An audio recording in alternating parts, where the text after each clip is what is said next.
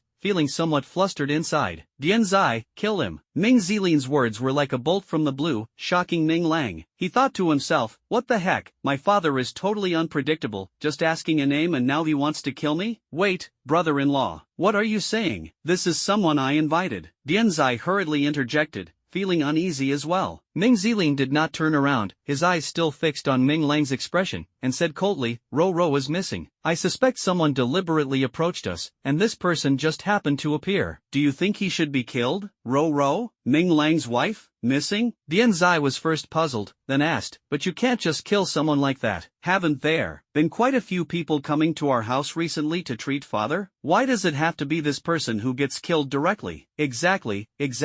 Ming Lang secretly agreed with Bian Zai's statement in his heart. Listening to Bian Zai's question, Ming Zilin slowly pointed at Ming Lang and said, because he is not a medical type ability user at all. What? Dian Zai widened his eyes, looking at Ming Lang in disbelief. Ming Lang was also puzzled. How could my father, a person without any abilities, discover that I was pretending? Healers with abilities always carry a faint medicinal fragrance on their bodies. If he were real, he wouldn't look at me with such shrewdness. Tell me, who are you really? Ming Lang wiped the sweat from his heart and let out a long breath. As long as his father hadn't seen through his identity, he could still keep up the act. Hearing Ming Zilin's explanation, Dian Zai leaned in close to Ming Lang and sniffed. Indeed, there was no medicinal scent. After fleeing all night yesterday and being restrained at the moment, he hadn't noticed this flaw in Ming Lang at all. Stepping back, Dian Zai looked at Ming Lang suspiciously and asked, Brother Lin Nan, care to explain? Ming Lang was also somewhat frustrated. Since his transmigration, he hadn't encountered many superhumans and had no idea such a thing was even possible. But the fact is indeed as Ming Zilin said, the characteristic of the medical department is the scent of medicine on their bodies. There are indeed differences in the traits of different ability users. Take Bian Zai, for example, his body temperature is higher than others. Or Bai Xian, whose aura is like a sharp blade, making people feel pressured. With a wry smile, Ming Lang had no choice but to rearrange a new identity. This uncle is right, I am indeed not a medical type ability user. But if I tell the truth, you must keep it a secret for me. Upon hearing Ming Lang's confession, Dian Zai's expression turned somewhat grim, and his tone became less polite. You go ahead. Shaking his head, Ming Lang wiped his armguard, and several streaks of white light flashed consecutively. In an instant, the room was filled with stacks of medical equipment. This? Several people looked at everything in front of them in astonishment, not only because they had never seen the instrument Ming Lang took out, but also because he casually produced so many items with a wave of his hand. Are you a spatial ability user? Before Ming Lang could speak, it was Ron Gang who first identified him with this title. Ah, no wonder you disguise your identity. Turns out you're a spatial ability user. I suppose you're afraid of being captured and used as a backpack, right? Divine assist indeed. Ming Lang secretly gave Bian Ronggang a thumbs up in his heart. But before Bian Ronggang's image could last for 3 seconds, his next words made Ming Lang's impression of him revert back again. But even so, it doesn't change the fact that you incited trouble at the Bian family and infiltrated their home. Ming Lang's heart trembled, instantly feeling a surge of pressure. He knew that he must explain everything clearly next, or the consequences of being misunderstood could be significant. I didn't do it on purpose, I just... At this moment, Bian Ronggang's gaze was as sharp as a hawk's, causing Ming Lang's heart to tremble slightly. You must give me a reasonable explanation, or else, bear the consequences. The air was filled with a tense atmosphere. Ming Lang knew that now was the best time to showcase his strength. Fine, I'll prove it to you all. He calmly said, then waved his hand, and the medical equipment emitted a dazzling light, quickly operating. Look, these are all extracted from space, definitely not something I created. Dian Zai and Bian Ronggang's gazes gradually became serious. They began to realize that the young man before them was no ordinary person. If I were truly an infiltrator, how could I possess such powerful abilities? A clear voice thundered through the air, instantly stunning everyone present. I can help you, and even enable you to gain an absolute advantage in this game. His gaze was resolute, exuding an undeniable aura of authority. So, let me prove my worth. The air seemed to freeze, and everyone looked at each other. Finally, Dian Zai nodded slightly, as if deep in thought. Alright, I'll give you a chance, but you must remain transparent at all times. Any concealment will be severely punished. Ming Lang secretly rejoiced in his heart, finally finding a glimmer of hope. Thank you, I will prove it to you all. He smiled faintly and silently vowed in his heart that he must not lose this battle. Damn, why do I feel this old man is so annoying? Ming Lang cursed inwardly, then turned to Ming Zilin and said firmly, Uncle, the situation is indeed as this old man said. As for the reason I came here, you can ask Bian Zai beside you. After speaking, Ming Lang pointed at Bian Zai, directly shifting the responsibility onto him. What exactly happened? Ming Zilin's gaze was as sharp as a hawk, exuding authority. Bian Zai shrank his neck in fear and quickly recovered recounted everything that had happened the previous night. However, he carefully concealed the part about his own escapades, only mentioning the Xiao family's attack on him. The Xiao family? Ming Zilin's expression remained unchanged, as if he had already anticipated it. During the 2 days Ming Lang was unconscious, Ming Zilin and Qi Yiru had already discussed all possible scenarios, and the Xiao family was the prime suspect in Qi Yiru's suspicions. Things have gotten a bit tricky. He patted his forehead, sighed inwardly, and said apologetically to Ming Lang, "Young man, there have been too many complicated matters at home recently. Please don't take it to heart. Since you're here, let Bianzai accompany you to explore the village for a couple of days. Don't rush to leave." Ming Zilin's words were flawless. Although Ming Lang's actions confirmed his intention to conceal his identity, this didn't prove he wasn't an enemy. Keeping him at the Bian family's residence was, in fact, a disguised form of house arrest. Hearing his father agree to let him stay, Ming Lang naturally felt delighted. "All right, uncle. I don't have anywhere else to go anyway, so I'll just stay here," he replied with a smile. Ming Zilin couldn't help but feel a twinge of doubt in his heart. Could this kid really be harmless? Or is his goal to stay at the Bian family and wait for an opportunity to act? Not daring to let his guard down, Ming Zilin gestured for Bianzai to take Ming Lang out to rest. As he passed by Bianzhu, Ming Lang noticed his mother's haggard appearance and couldn't help but feel a pang of heartache. He spoke up, "Uncle, I have a potion here that can help alleviate fatigue. Why not let your wife give it a try?" Saying this, he took out a bottle of green potion from his space. The liquid inside the bottle was vibrant green, exuding vitality. Ming Zilin glanced at him suspiciously but did not refuse. She casually took the potion, expressed her thanks, and then signaled Bianzai to quickly take Ming Lang away. Watching the two walk out of the courtyard gate, Ming Zilin swiftly opened the potion, handed it to Bian Ronggang, and said, "Second uncle, I don't have any abilities. Can you help me check if there's anything suspicious about this?" Bian Ronggang nodded, took the potion, carefully examined it, and then used his abilities to probe it. Shaking his head, he said, "I didn't find anything. Should I give it a try?" "No way. What if it's poisonous?" Ming Zilin reached out to stop him, but Bian Ronggang dodged her hand. "What are you afraid of? I'll just try a little. Don't you trust my strength?" With that, Bian Ronggang laughed heartily and nonchalantly poured 2 drops of the potion into his mouth. As soon as it entered his mouth, a surge of vitality instantly swept through his entire body. Bian Ronggang felt as if his physical functions had been rejuvenated, and a few strands of white hair turned black at a speed visible to the naked eye. Exhaling a breath of turbid air, he couldn't help but exclaim, "Amazing." He stroked his no longer shriveled skin, gazing intently at the green potion in his hand, and murmured, "This is definitely a good thing. After drinking it, I feel at least 5 years younger. It's incredible." Ming Zilin was equally amazed by the potion's magic. Taking advantage of Bian Ronggang's distraction, he snatched the potion away. As he noticed Bian Ronggang licking his lips, seemingly wanting another sip,